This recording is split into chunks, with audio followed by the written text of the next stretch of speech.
Hello my peeps, this is Kat aka Kakibot, and today we are staying indoors because the weather is horrible. Seriously, we had like 2 days of sun, but those 2 days we also at the same time had to deal with a storm. This was the sort of weather we were having this weekend, as you can see.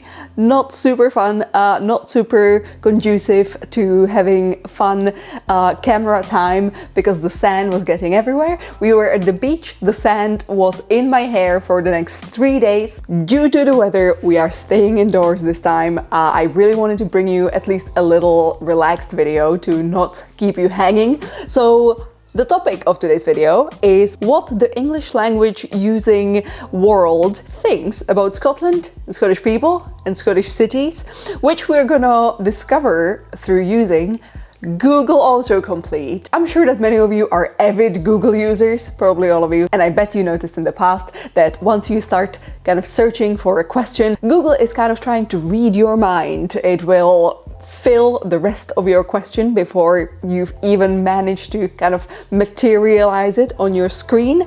I've done the same thing. I've ran a little experiment by starting to ask a couple of questions about Scotland and, you know, Scottish adjacent themes without really having a specific question in mind, and instead letting Google answer what it thought I would ask based on what most people on the internet are asking. Some of these were hilarious and will need some debunking. Some of them led me to some interesting fun facts. So today, you know, we're gonna keep it easy and we're gonna go through what Google autocorrect told me the world thinks of Scotland and correct the world.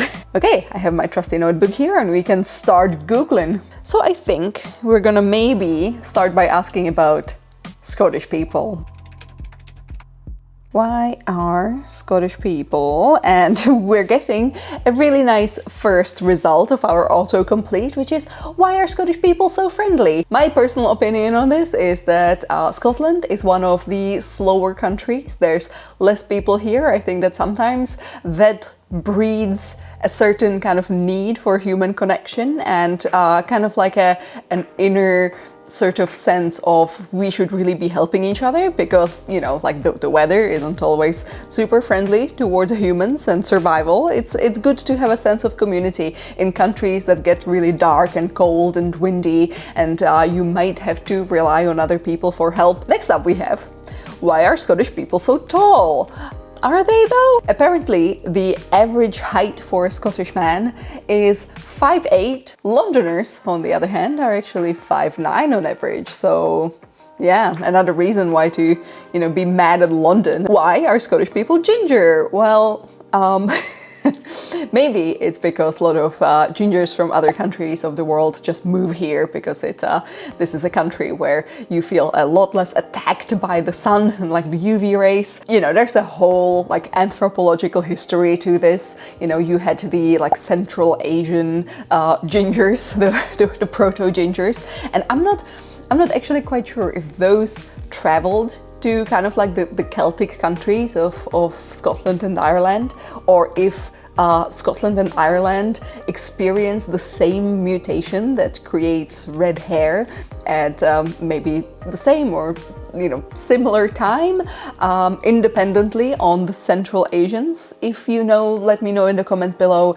but from what I've read it was a bit unclear. It does not seem like Vikings brought it in here though. It sounded more like Vikings were taking people from Scotland and Ireland as slaves back into continental Europe, which I think to me would kind of make sense. Like people always ask me to do like a 23andMe genetics test and see if I'm actually like Celtic in any way. The percentage of ginger people, and I can say ginger because I am a ginger, but you know, sometimes calling someone ginger has a bit of a, you know, not that great undertone. So I think that calling someone a redhead is nicer, a bit more glamorous. But yeah, justice for gingers. Apparently it's about 6 to 10% when it comes to the percentage of redheaded people here in Scotland, which makes it one of the highest prevalences in the world compared to, let's say, Italy, where it's actually under 1%. Why are Scottish people strong? I think that has something to do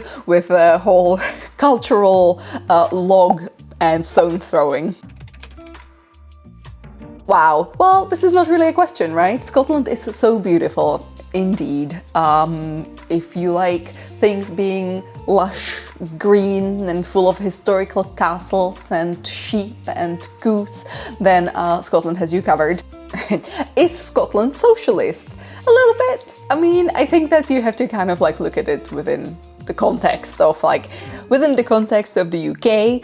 Scotland is more socialist than England because there are some sort of social benefits that we can in theory take advantage of here in Scotland that England cannot. It is, I think, quite sort of noticeable that that is the direction that Scotland always tends to veer into. So I would say a bit. Is Scotland sovereign? But not really. We do have the devolved power since, I believe, is it the 90s or like maybe early noughts? I think like late 90s. If you are interested in that whole history of devolved power and the Scottish Parliament and government, I would recommend going to the Scottish Parliament, you know, where you can kind of for free have a little look around that little exhibition they have on the bottom floor. Now, I know that people will call me an Edinburgh centrist, but let's go. Edinburgh is depressing. I mean, looking at the window right now, I can't really fight people on this, but I think that in general, Edinburgh is not depressing. I think that in fact, Edinburgh is one of those cities where if you have actual issues with mental health, it's one of the better places to live. Edinburgh is in which state? Well, I mean, that doesn't really apply for how UK or Scotland are organized. I guess technically Edinburgh is in Midlothian, but there are a couple of other Edinburghs in the world which I have looked into. So we have the Edinburgh in Indiana, US, we have Edinburgh in South Australia, we have New Edinburgh in Canada, we do have my favorite Edinburgh of the Seven Seas, which just sounds so piratey. It sounds cool. It should be like a 1990s point-and-click adventure game. Just, you know, the mystery of Edinburgh of the Seven Seas. We also have a couple of Edinburghs in US, not surprisingly, kind of like omitting that last letter H. There's one in New Jersey, one in Illinois, and also one in Texas. Why is Edinburgh so expensive? I'm not surprised that people are asking this. Edinburgh does feel like a lot, kind of, when it comes to financial investment. I think that if you are visiting Edinburgh, then you will notice that the hotels are extremely expensive. And if you live here, then obviously the rent can also be quite extortionate. The prices of food, but also groceries, but you know, that's kind of like all over the place. But prices of food, like eating out, has gone up so much. Unfortunately, there's a bit of a tourist-first pricing. A lot of places can afford to go up in pricing just because they know that a lot of their clientele are not actually locals. It's often visitors who are on a different kind of budget, or, you know, it might be students, especially if they are at University of Edinburgh, might have a solid budget. I went to Napier, I never had a solid budget, so maybe I'm judgmental. Why is Edinburgh so windy? Yeah, it definitely is very windy. I didn't know until researching for this video that Scotland actually is apparently Europe's windiest country. I kind of wish I knew that before I moved here. So, you know, obviously we are kind of sitting more or less within the Atlantic. It is somewhat surprising to me that Edinburgh and in general the east coast of Scotland seems to be windier than west coast. I would think that kind of being in the west coast, being closer to the ocean would bring more of that in. So, you know, east coast tends to be more windy. West coast of Scotland tends to be more rainy. It's kind of a rule of thumb around, you know, it's a bit of a choose your poison, like pick what bothers you less. I like that one of the autocompletes is why is Edinburgh so busy today? Which does not surprise me as an autocomplete because I feel like Edinburgh is these days busy all the time. I noticed since the pandemic sort of limitations ceased that Edinburgh doesn't really seem to have that much of a tourist season anymore. It's like always tourist season, or at least the tourist season has expanded. It used to be that, you know, I could say like mid-January to like mid-April are kind of the low season, you know, maybe come then, you know, you will get better prices and whatnot. That's not really the case anymore. I think that at this point, the only true off-season is kind of like end of January and maybe February. But even then, I've seen so many people visiting. Why is Edinburgh spelled with a V? I'm guessing this relates to that sort of city logo we have, this one, which does seem to have that little V. It feels kind of almost like a Roman thing to me, right? Okay, let's get out of Edinburgh now and let's talk about Glasgow first. Why is Glasgow better than Edinburgh? You're asking the right person, because you know that I like to be an advocate for Glasgow. Glasgow does have a lot going on. And relating to one of the autocompletes we have just spoke about, like 2 minutes ago, Edinburgh gets very busy. So if you want to basically enjoy just as much fun stuff and beautiful things and great food, like, you know, a really exciting food scene, Glasgow might genuinely be better. And I mean, it's so close to us. It's 45 minutes on the train, and the train is very comfortable. It runs all the time, so it can be a very impromptu sort of trip. So yeah, I think that perhaps because in Glasgow it might be more affordable to run a small food business, or even like a small, let's say, like a thrift shop, something like that. It seems like those businesses thrive more there. Also, like whenever I go to Glasgow, it seems like there's some sort of like nice, like art market going on. I love exploring Glasgow, and you should too. Why is Glasgow subway so small? This is an interesting one, because if you weren't aware, Glasgow does have a little underground loop, which to me, I keep forgetting about it. I've never actually been on it because, so Glasgow, obviously they have buses and they also have quite an interesting network of trains quite a lot of the time. When I want to go to the south side, kind of the south side of River Clyde, I think that the easiest way of going is actually on the train. Glasgow subway system not only is small by kind of being just at like one little loop, but is actually small. Like the tunnels, the tunnels are one of the smallest in Europe. Glasgow Underground is actually the third oldest underground system in the whole of Europe, so that's pretty cool. But yeah, the trains are really tiny. The train on Glasgow subway, by kind of like cross-section volume, is basically half the size of Edinburgh tram.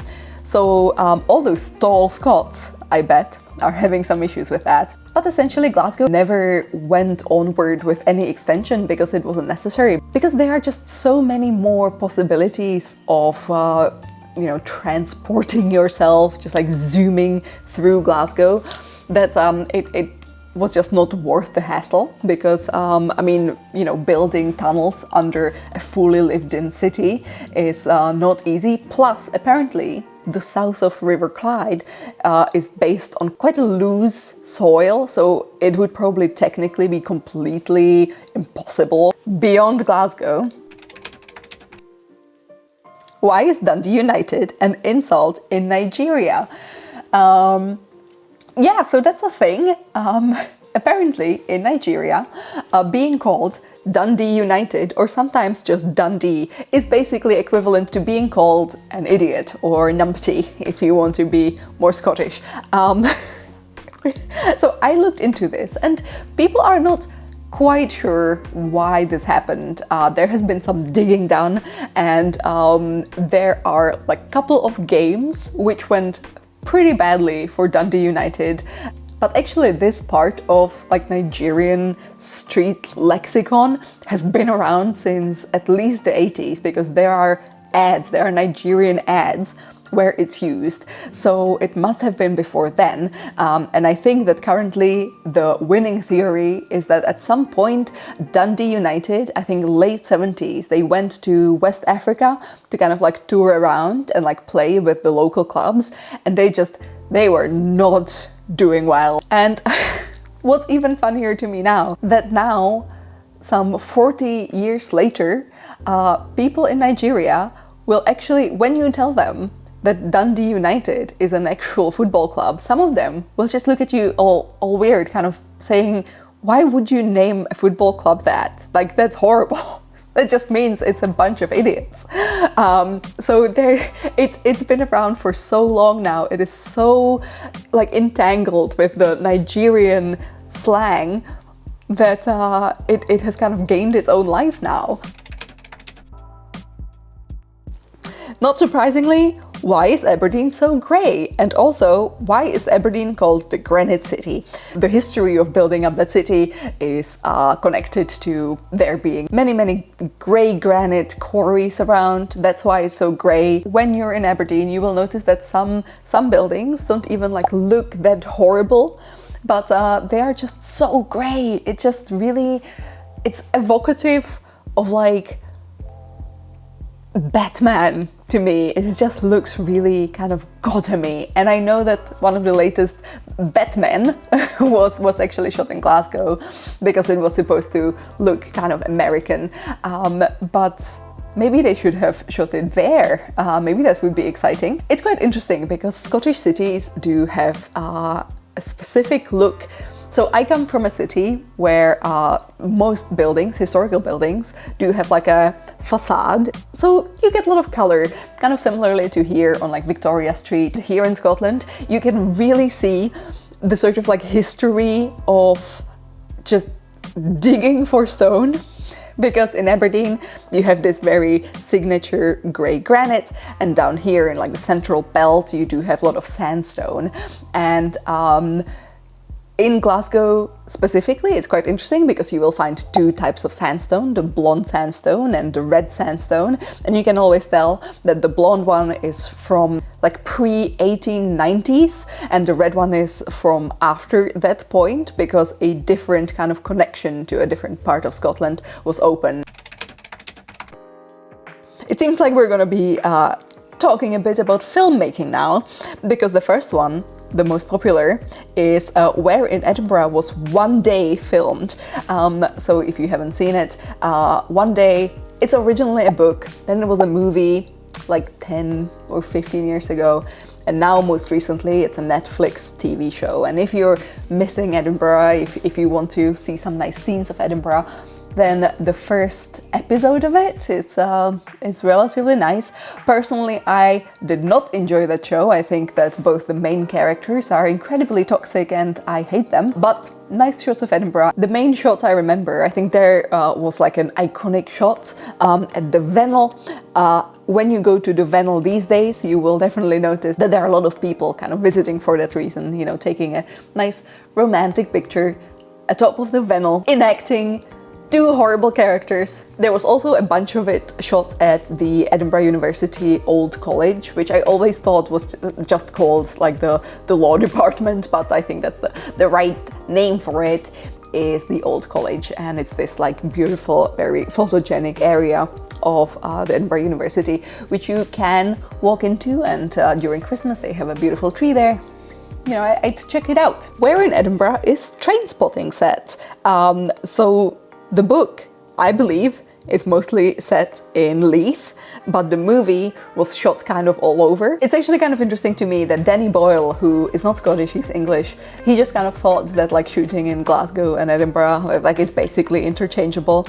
I feel like, especially those like 30 years ago, it must have been even more different.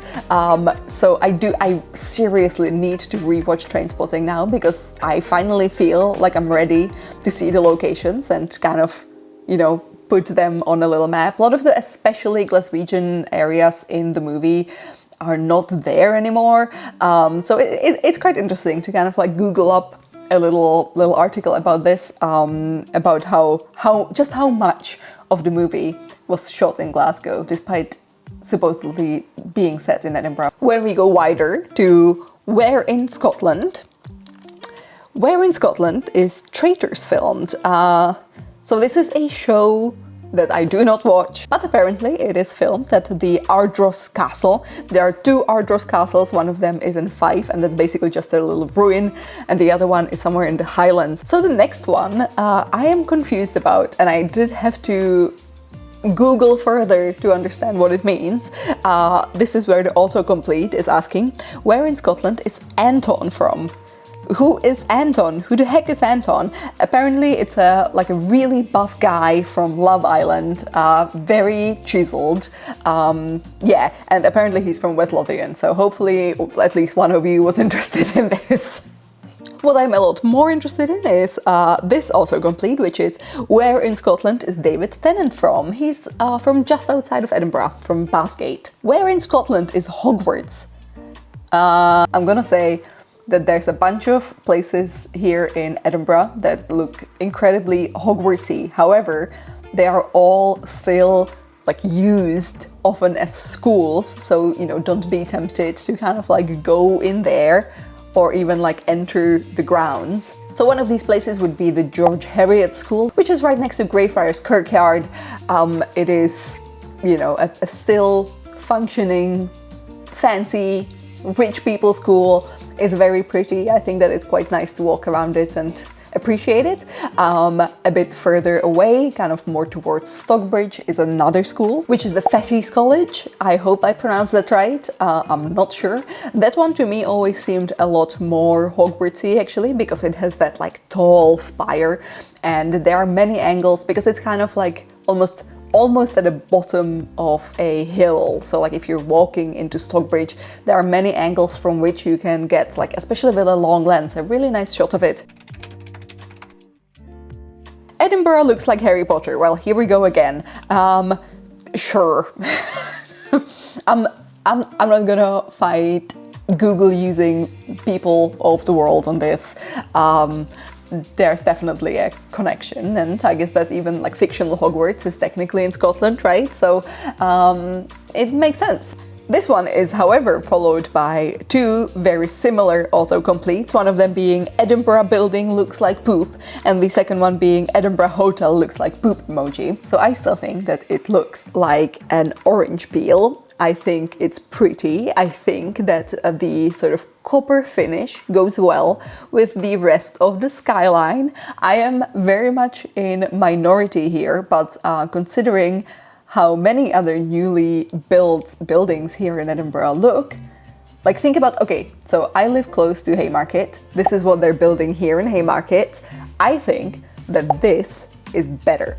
Okay, and we're gonna end on a low note, which is, so the first autocomplete was worst toilet in Scotland, which got me a bit confused, but that's just because I haven't watched Trainspotting in a long time. Thankfully, the autocomplete has delivered some clarity with the other line, which is worst toilet in Scotland Trainspotting, which regards this scene from the movie Trainspotting, which I believe is probably burned into many Gen Xers' minds forever. Worst places in Scotland to live. So according to ilivehere.com, where people who live in the specific places will basically tell you, I live here and it sucks. It's supposedly Alloa in kind of like around Stirling, which when you Google it, it doesn't seem like it should be. Like maybe there were just like so little voters that it swung towards Alloa, which doesn't actually deserve it. Maybe we should go investigate in a future video, see if Alloa truly is the worst place in Scotland to live. However, if you kind of go by some more serious statistics, if you, let's say, Google where in Scotland is like the highest rate of crime, then unfortunately it's Dundee. And I do quite like Dundee, so I'm a bit sad about it. And the last one, very practical, especially now that we're in the run-up to summer, worst midges in Scotland. Okay, so in my own experience, that would be Isle of Skye and just West Coast, like Northwest Coast in general. When we did the NC 500 last year, these videos, I recommend checking them out, especially if you're planning NC 500. When we did that last year, I specifically remembered the difference between being on the East Coast and being totally fine, like no midge in sight, and then you're on the West Coast and you are just boiling in your hotel room because you're not allowed to open the window at night, because not only you will get eaten up by midges, but often the hotel owners just don't want you to do it, because like for them, killing the midges in the room, especially if it's like a light, airy, white painted room, suddenly you have like dead midges on the walls because you need to kill them somehow and somewhere, is not great. Okay, so that was our little Google autocomplete challenge, or challenge. I mean, it would be a challenge if I had someone here with me to kind of maybe guess what Google thinks or Google users think and ask about. This was more of a analysis of Google's autocomplete idea of Scotland. So hopefully, you know, we had a good time just like sitting here chilling together while the weather is still grey and horrible. And if you do miss outdoors videos, don't forget that there's a bunch of them on my Patreon. This is the address of my Patreon. If you go over there, even as a free member, you can see what videos I've published there for my patrons. So if those sound good to you, if you want to be taken out for a walk around Scotland or Edinburgh instead of sitting here on the sofa with me, then I recommend you become one of the Clipper peeps on Patreon. It's a great way of supporting me while I'm trying to make this my job. I can also be found on Instagram under kakibot, where I mostly post my illustrations, and sometimes you will find info about like makers markets, which I'm going to be attending or selling at, or Kaki blog, which is more like photography-centric, travel-centric account I have. So kind of depending on your interest, pick one of them or both. And yeah, those are all the other places outside of YouTube where you can find me. Hopefully you had a bit of cozy fun with me today, and I shall see you soon.